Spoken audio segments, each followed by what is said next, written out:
Bonjour à tous et bienvenue sur ma chaîne Tuto Afro. Si c'est votre première fois d'arriver sur ma chaîne, n'hésitez pas de vous abonner, de cliquer sur la cloche de notification pour ne pas rater une de mes prochaines publications. Je publie tous les mercredis et samedis 18h30 heure de Paris.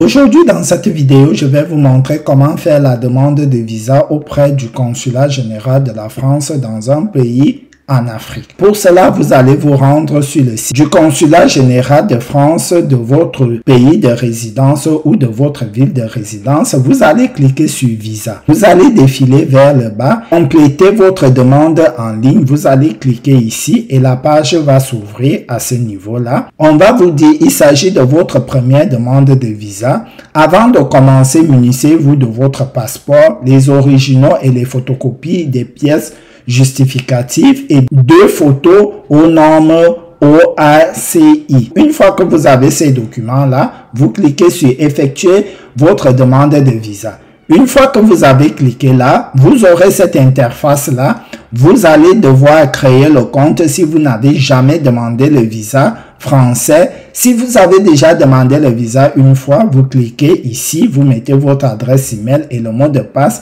que vous avez utilisé la première fois. Nous, ça sera la première fois. On clique sur créer le compte. À ce niveau, vous allez écrire votre nom, prénom, adresse email. Vous réécrivez votre adresse email et ici, vous mettez la langue que vous souhaitez renseigner vos informations. Il est préférable de mettre en français. Ça dépend de vous. Et ici, vous allez mettre le mot de passe. Donc, le mot de passe doit contenir 12 caractères, dont minimum un chiffre, des lettres, des majuscules, des minuscules et des caractères spéciaux, comme on vous précise là. Et après, vous allez saisir ce captcha là. Donc, chaque captcha dépend de la personne. Donc, vous voyez là, si on ne voit pas bien, vous pouvez cliquer là, ça change. Voilà.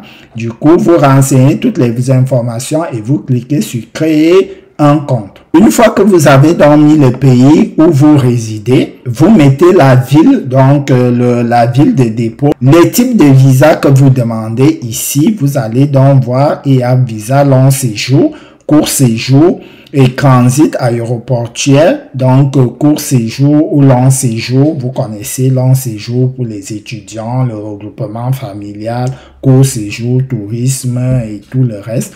Nous, on va rester sur court séjour ici. Destination principale, France métropolitaine à ce niveau-là.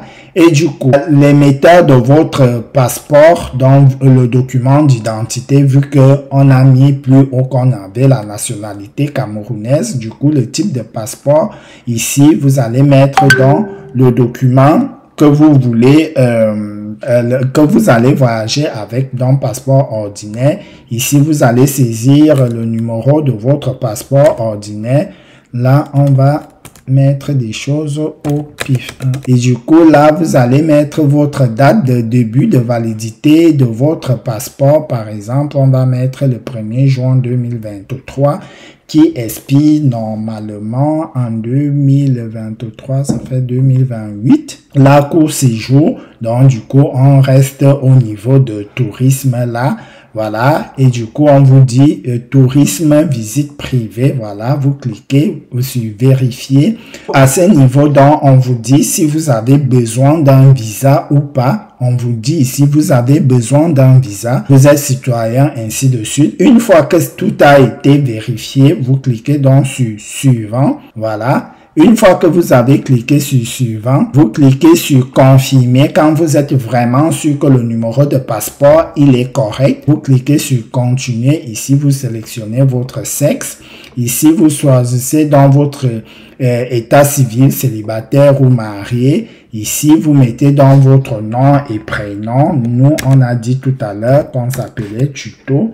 et le prénom était Afro. Et là, si vous avez dans le nom de naissance, par exemple, ici, vous êtes madame telle, et voilà. Bref, vous connaissez. Ici, vous mettez votre date de naissance. Ici, vous mettez votre naissance, vu que la personne est de nationalité camerounaise, soit elle peut être née aussi à Pointe-à-Pitre ou bref. Pays de naissance, on reste toujours au Cameroun. La nationalité actuelle qui était déjà précisée en haut. Numéro de la pièce d'identité nationale. Donc ici, vous allez prendre une fois que vous avez donc saisi votre numéro de pièce d'identité là, ici, on vous demandera la nationalité à la naissance si elle est différente. Une autre nationalité ici, la personne n'a pas eu une autre nationalité, toujours celle-là.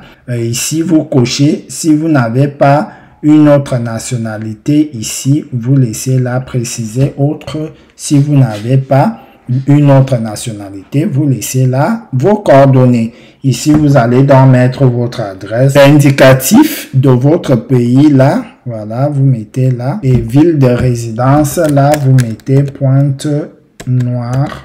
Voilà. Ici, vous mettez votre adresse email. Voilà. Une fois que vous avez mis votre adresse email, résidez-vous dans un pays autre que celui de votre nationalité actuelle. Et du coup, autorisation équivalente de séjour, par exemple, on va mettre ça, c'est parce que la personne a mis qu'elle a la nationalité camerounaise, par exemple. Nous, on va mettre là que son titre de séjour expire en novembre 2000. Voilà. Ici, donc, pour cette personne, on va dire qu'elle a un titre de séjour dans ce pays de 2 ans. Ici, votre famille, vous rejoignez votre famille ou membre français. Là, ça va dépendre de vous. Si vous rejoignez quelqu'un, vous allez mettre ascendant de français, conjoint, ascendant et tout. Pour notre cas, nous allons rien mettre ici. Est-ce que vous avez l'accord de retrait et tout? On laisse là. Votre activité actuelle, voilà, vous allez mettre ce que vous faites actuellement. Employé, voilà. Ici, vous allez mettre votre secteur d'activité à ce niveau. Voilà, vous mettez par exemple la adresse. Voilà, vous mettez tout ce que vous voulez. Donc, en fonction, il faut que l'adresse soit vraiment des bonnes informations au fait. Une fois que vous avez terminé cet endroit-là, vous pouvez sauvegarder ou cliquer sur suivant. Nous, on va cliquer sur suivant directement. Avez-vous obtenu un visa au cours des 5 dernières années? Nous, c'est non. Si vous l'avez déjà fait, oui. Si vous avez déjà relevé vos empreintes auprès du consulat de la France dans les différents pays de l'espace Schengen au cours des 5 dernières années, vous mettez oui, vous allez dire la date ici et le numéro de votre dernier visa. Pour le moment, on met non et on clique sur suivant. Et ici, date de début, le délai de votre séjour, vous avez indiqué voyager dans le pays de la France métropolitaine. Vous voyagerez dans un autre état ou territoire, voilà. Ici, vous mettez oui. Si vous voulez un visa multi-entrée, ici, vous allez mettre les différents autres pays. Si vous ne voulez pas, vous mettez non. À ce niveau, donc, vous allez mettre la date d'arrivée prévue et la date de départ prévue et le nombre de la durée des jours. Donc, nous, là, on va dire 30 jours. Nombre de séjours envisagés en France pour l'année à venir. Saisissez le nombre de séjours. Par exemple, vous allez mettre un seul ou deux. Voilà. Ça dépend de vous. Ou deux, voilà, par exemple. Le motif, voilà, pour rappel, le projet de tourisme, ici, votre motif établissement, autre, voilà. Voilà, ici, vous allez mettre dans le motif de votre séjour, ici, soit c'est études, raisons médicales et tout. Vous cliquez sur suivant. Après, une fois que vous avez terminé à ce niveau-là, vous allez donc dire la personne qui va vous accueillir ici. Une personne va m'accueillir, une entreprise, mon hôtel, Une fois ici, vous allez donc renseigner les informations de votre lieu de résidence. Si c'était hébergé par une autre personne, vous devez mettre son nom, son adresse et tout le reste, le lien de parenté. Nous, c'est vraiment la personne seule. Ici, vous allez mettre le numéro, l'adresse email de l'hôtel. Vous allez dire à ce niveau vos moyens de subsistance, hébergement prépayé, transport prépayé. Une fois que vous avez terminé, vous cliquez sur suivant. Voilà, et à ce niveau, donc, on va vous dire les justificatifs qu'il vous faut à ce niveau. Le jour de votre rendez-vous, merci de vous présenter muni de votre passeport, de tous les documents de voyage, les photocopies et un dossier des originaux en français, traduit en français ou en anglais. Attention, à l'absence de plusieurs documents peut aboutir à un refus de demande de visa. La photographie d'identité, donc vos demi-photos d'identité. Si vous êtes titulaire du document de voyage officiel, bref, ça, ce sont les prérequis. Votre passeport, votre acte de naissance, les preuves d'installation, donc le titre de séjour ou votre pièce d'identité, les ressources, les bulletins de paye, les pensions, l'hébergement, réservation d'hôtel, les frais envisagés, les viatiques, 120 € par jour. Donc ici, pour une personne de l'hôtel, voilà, 120 € de moyenne de subsistance, attestation d'assurance au voyage. Une fois que vous avez fait cela, vous cliquez sur suivant. Une fois que vous avez cliqué là, je demande, ici, on va vous dire donc, on va vous donner ce document-là et une fois que vous avez fait cela, vous pouvez cliquer là. Voilà, vous téléchargez votre CFA là et vous avez donc votre document pré-rempli ici. Et il suffit juste de cliquer sur poursuivre et la demande sera transmise et vous allez donc pouvoir prendre le rendez-vous. Donc c'est ici que se termine cette vidéo car je ne peux pas envoyer la demande car les informations sont erronées. C'était juste en guise d'exemple pour vous montrer comment vous pouvez faire votre demande de visa en France. N'hésitez pas de vous abonner, de cliquer sur la cloche de notification pour ne pas rater une de mes prochaines publications. À la prochaine pour un nouveau tuto.